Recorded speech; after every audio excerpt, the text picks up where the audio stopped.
Okay. So excited. Oh my goodness. What is your cultural background? Do I look into the camera or do I look at you? I mean, I'm sitting, so it's kind of weird, hey? Yeah, but like, have other people been looking into the camera? I'm looking into the camera, looking at me, right past the camera, wherever you feel like it. I'm just gonna look at you because this is awkward. Yeah, that's fine. I am half Filipino and half Irish. That's what I say, but I have like a whole bunch of other things mixed in there. I know for sure I'm a 16th Chinese. And German in there somewhere. Okay, so you kind of explained it, but what did your home look like color-wise, I guess? Culture color-wise. The color of my house. The color of your house. The color of my house is white and blue. We're rolling! Cool. Okay. I got a text message. No, you didn't. Okay, so what did your home culturally look like? My home culturally was just like basically straight up Canadian. Like if my dad didn't look Filipino, you probably wouldn't think that we were, except for probably like the food that we ate. Sometimes we would eat like Filipino food. That was pretty normal. And like there were some words that we learned in Tagalog, which is the Filipino language only. So like our private parts we learned in Tagalog only. But like, okay, that's like part of me growing up because I didn't know what the real scientific words were. Yeah. And just some other like random words. We only knew the like Tagalog word, not the English word. So. Okay. Do you feel that if the genders were switched and your mom was Filipino, that you might have a lot more of that culture? Probably. Yeah. Well, and it's not so much to do with like which parent it was, but more that my dad kind of rejected his own Filipino culture a little bit. Like when he lived in the Philippines, he like really wanted to leave, and then once he got to Canada, he really loved it and embraced Canadian culture over Filipino. Someone's going up the stairs. And go ahead. Okay, so I think I've kind of always known about skin color. Like I think being a half kid, like you kind of do know that because one of your parents is white and one of your parents is like a different color. So I think I always knew about it, and especially because my mom's sister also married a Filipino, so all of my cousins are either all Filipino or half. So yeah, I definitely am aware of skin color and things like that. Have always been. But I think I didn't realize that it was like anything significant or even a problem until like I was in a Sunday school class when we were going to church in Vancouver, and there was like a little black girl in my Sunday school class, and I feel like one of the parents maybe was like they didn't want their kid to be in that Sunday school class because that little black girl was in there. And then all the other kids were like asking the girl about her skin, like, oh, does it taste like chocolate and stuff like that. Mm-hmm. And like she's like, if my skin tastes like chocolate, then yours would taste like vanilla. And I was like, you know, it tastes like vanilla. And it was just like, so I didn't realize like it was a thing until probably then. So it was maybe like, maybe like 4 or 5. Okay. Yeah. Have you ever felt like you were a minority? No.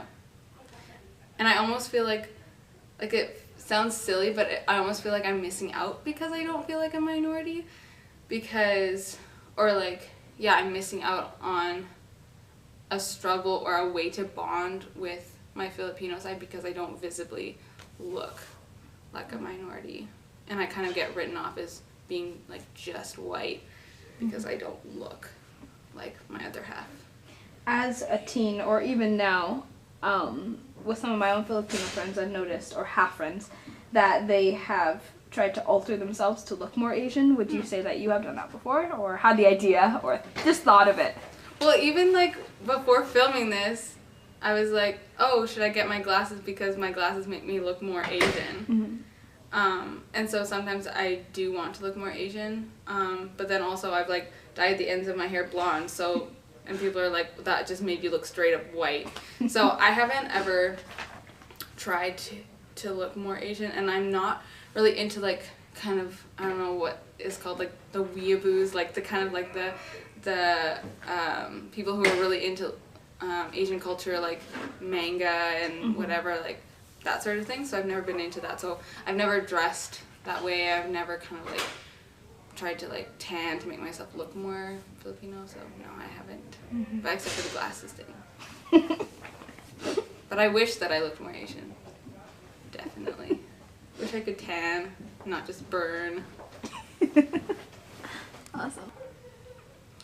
I feel like my gut reaction to issues to do with minorities is like, as a white person, to be like, oh, like, this has been going on for so long kind of thing. Like, is it really that bad being a minority? Like, because I see it as everyone being fairly equal, and I don't see a lot of that discrimination, if any at all. But then when I do look into it and I hear stories and read articles and things like that, then I really do realize it. And then I kind of also realize, like, on both sides of my family, I'm like a first generation, like, Canadian. So, like, struggles that these people are having are things that my immediate family has dealt with, and like not that far away. So I don't know, but I don't really feel connected to any of the issues at all. Especially like if it was to do with Filipino people, like maybe I would, but since it is mostly like African American or like Indian or Muslim, I don't really feel any connection to it. So in that case, I had the question for the other people, where did you feel most at home? And I got answers, surrounded by people of my own kind, mostly. For you, does that even, first of all, who would you identify as your kind? And do you care if you're not hanging out with them and hanging out with different people? Like, how does that make you feel, I guess? That's a really interesting question. I've never actually thought about that. I just made it up. Well, that's a good question. I feel like, yeah, as far as like kind of race and culture wise, like I wouldn't say that it has to do with a certain kind of like that kind of person. It would more be to do with like what kind of people, like people who have common interests and things like that, and who just like to sit around and talk, but not, it wouldn't really have anything to do with racial issues. Like, I don't know. I could feel at home with you and Faraja and Dee Dee, but also at home with like all my white friends or like a whole bunch of Asian people or whatever. It just depends on if we're all like focusing on commonality rather than differences. You know? Do you have a mixed group of friends? I do have a mixed group of friends. Okay. So, yeah, do you feel like you are represented in Canada through, like, TVs, so, like, celebrities, being able to get stuff for yourself at the beauty stores and things like that? Yes. Yeah? Yeah, I've never had issues with that. Like, yeah, we were just buying makeup, and I'm, like, the whitest makeup color. And so that one is always very available to me. But as far as, like, represented in the media, like, I feel like halfers have kind of been, not heifers, halfers have kind of been a little bit more prevalent in the media. Like, I know, like, Selena Gomez and, like, Vanessa Hudgens are both, like, half white, half something else. And it's really cool now seeing how popular mixed race people are. Like, people want to hire those people for like modeling things or whatever, because for the most part we look somewhat interesting and like yeah, it's just an interesting look, and people are like, oh yeah, I love like Blasian people, like black and Asian, and it's just kind of interesting. And so it's, even though it isn't like, I don't, well, okay, how am I saying this? Okay, I can edit it anyway. Yeah.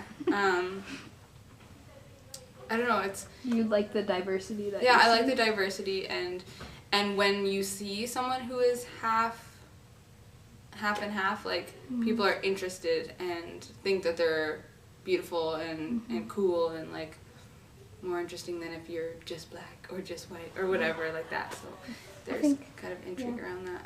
You can kind of relate that to, we all want to see a little bit of ourselves in celebrities or whatever, so I think with a mixed person, that's more of an opportunity. Yeah, with a Blasian. Oh, that person's half me and half my friend. Yeah. Yeah. Yeah. Yeah, so it's like common ground, I guess. Yeah. Yeah. Kind of just a little bit of the picture of the mocha world that we're going to have in the future. Yes. Everyone's just going to be all mixed. They're going to have nice tans. Yeah. Good times. Okay. Do you ever get questions or assumptions? I said because of the color of your skin, but in your case, when people find out that you're half Asian. Well, I think I do get an assumption based on the color of my skin that I am just straight up white, because I do look straight up white. So I get treated that way. And yeah, so that I do kind of miss out on getting, not the privilege, but kind of like the recognition for being another ethnicity as well. What was the other part of the question?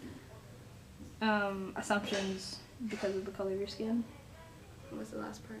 Is that the whole question? Yeah, pretty much. Didn't you ask me something else? In your case, oh, I said something like, in your case, people not knowing that you're Asian. Or like, me the questions, telling them. Yeah, like the questions that you get after that, or like just the general surprise, like what is that like for you to experience? Yeah, I think people, are surprised, and I think it's something that, like, I'm quite proud of my mix, and because it isn't visible, I often will tell people, and, like, I feel like that might be kind of awkward, but I only realize that afterwards. I'm like, oh yeah, I'm half Filipino, I've just slipped that into conversation, but people are generally somewhat surprised, but then afterwards they're like, oh yeah, I can see it, like, in whatever, in your nose, or in your eyes, or whatever.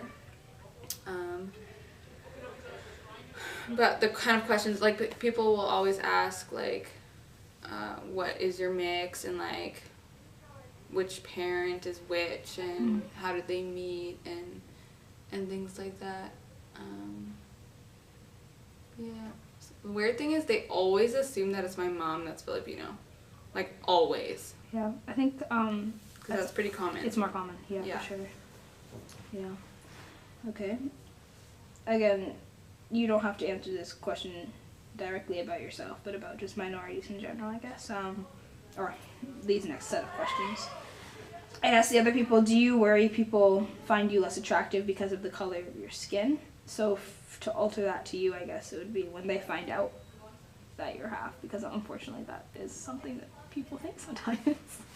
I've never had an issue with it. I've only ever had the reaction that people will actually think I'm cooler or more attractive because I'm half. Okay. Because it's a little spicier, a little more interesting than just being straight up white. So there, yeah. No, I've never felt, like, I've always seen it as completely a positive thing. As far as that way. How do you feel when you find out, like, the friends that you mentioned earlier, like the 3 black girls here, worry that people find them less attractive because of the color of their skin? I think that's BS. I think it's like I don't understand it, but I know that some people are, not that they're racist, but that they're not as attracted to one ethnicity over another. Does that make sense? No? Whatever.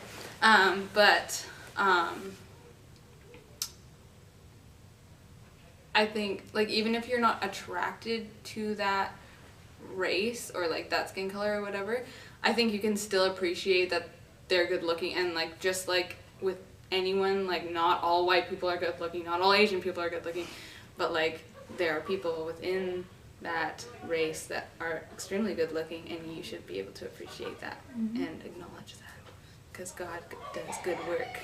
I should probably end here. Okay, so my next question is, how does the belief that interracial marriage is wrong affect you? Oh, okay, I have a weird kind of view on this. I don't think it's wrong. at all. I think it's beautiful, and yeah, just thinking about the way things were in the Old Testament with like God wanting to keep his people separate because like they were his chosen people and they need to stay holy, but like that's completely out now. Like all people are equal now, and if you love a person like despite their skin color, like I think you should be able to marry them and not have any issue in that way. That being said, that's not like, it's not always going to be as easy as a same race relationship. I don't know what you call it.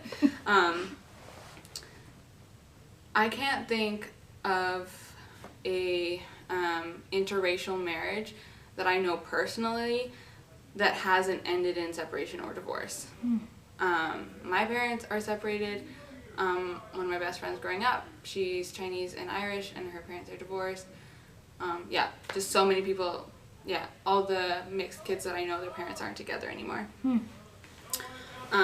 So in that way, I see it as a conflict of cultures. In all of these cases, it has been that the cultures in some way don't mix in a marriage very well because there's different sets of values. There's different kind of guidelines about what's acceptable and what's not acceptable. For instance, with one of my friends, like in her dad's culture, it's very common for a man to have like a lot of affairs and to cheat on their wife and to just be like very lustful and act on their lust and things like that. And so when he does that, he sees it as being totally okay, but that's straight up not okay. And so things like that. With my family, it was that my dad had like such a priority on money and social like status, like looking like you had your life all together and like going on fancy vacations and things like that, whereas my mom wanted a simple life, and those are two things that are very like tied with their cultures, and they just clashed. And so I don't think that there's anything wrong with interracial marriage like at its core, but I don't think that it is as easy or the same as same race relationships, because you're dealing with different cultures coming together. What are the struggles, I think you've touched on it a little bit, but if you want to expand, what are some of the struggles you think that interracial kids or mixed kids experience that others do, but not to the same extent, I guess? Well, I think that at some point in everyone's life you'll go through some sort of an identity crisis, but it's even more, I think, with mixed kids, because you have these two sides in you, and you and you want to be loyal to both, and you want to be invested in both, and things like that, but that's difficult, especially like because oftentimes it happens in a place where like neither of your two cultures come from. So like for me, it's like I'm in Canada, but I have Irish and Filipino in me, so it's like I don't have direct contact with either of those cultures, and so I feel very kind of like I don't know what they are, and so I guess like just on a day-to-day, like I don't consider myself Irish and Filipino. I would call myself just like Canadian, North American kind of thing, because I'm mostly disconnected from that culture, and it makes me really sad because I hate seeing cultures die out, but I am a complete example of how culture is being watered down and mixed and being lost in our generation, unfortunately. what is it like, what do you feel, or what do you think it is like to be a minority at CBC? So that's the main one. Yeah. Okay. And that entire process of not having anyone around who looks like you and asking you weird questions, things like that. Yeah, that's actually the main thing I've thought about is, and seen even, is just they're not dumb questions, because they're people who don't know any. We're good to go? Yeah. Okay, so the main thing that I think is not difficult, but like annoying for the minorities to deal with here at CBC is just like the constant questions that are maybe like a little bit stupid or maybe just misinformed or like uninformed, and I think that it comes from a good place, that they really just want to get to know that person and their culture, or like just want to understand them a bit better. So like the black girls getting questions about their hair all the time, and like I know Justin, he's Chinese, and he whenever they're serving Asian food in the cafeteria, everyone's like, "Oh, Justin, you're really gonna love dinner tonight. It's Asian food. You're gonna feel right at home," and things like that. And getting questions like, "Do you eat Chinese food at home?" and things like that, or like noting like, "Oh, like I really like this Chinese music," and it's like, we just call this music, and things like that, or when you see like Chinese writing on a sign, "Oh, can you read that?" or stuff like that. But it's also really useful. Like we had a comment on one of the Columbia like Instagram pages that was in Arabic, and I took it over to Samo, and he's from Syria, and he was able to read it and say, "Yeah, you guys should probably delete that comment because it's like about something Muslim or something like that." But I don't know, I think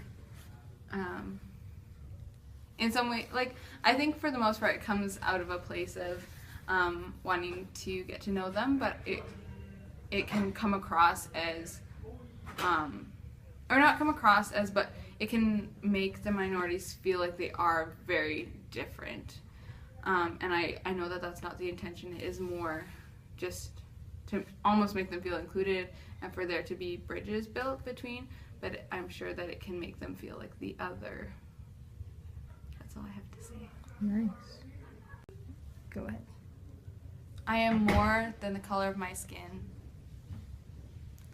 I am more than just being Filipino and Irish. I am an equal.